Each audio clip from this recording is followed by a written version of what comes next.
की घरात घुसून मारू. आज घरात घुसून मारायची भाषा केली जाते. महाराष्ट्र जलताना दिसतोय, महाराष्ट्र पेटताना दिसतोय, महाराष्ट्रामध्ये वणवा.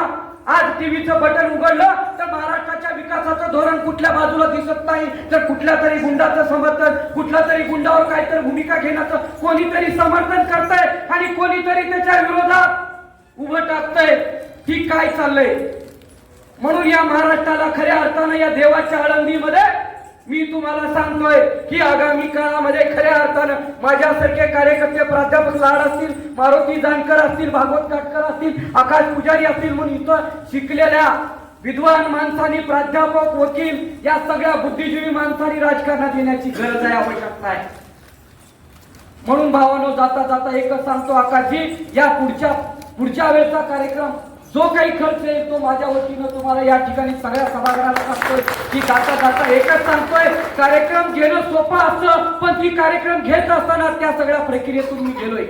की राज्यामध्ये काम करत असताना अगदी थोड्या दिवसामध्ये माझा उल्लेख झाला. शेळी मेंढी महामंडळाचे उपाध्यक्ष, राज्यमंत्री दर्जा एकनाथबाई शिंदेला मी मागितलं नव्हतं सर, परंतु समाजामध्ये काम करत असताना समाजामध्ये समाजाची नाळ जी असते ती नाळ जोडणारा कार्यकर्ता जर राजकारणात असेल तर त्या कार्याला सगळी शिखरे, यशाची शिखरे पादाक्रांत करता येतात, पण त्याची इच्छाशक्ती तेवढी पाहिजे, समाजाशी त्याचं काम प्रामाणिक पाहिजे.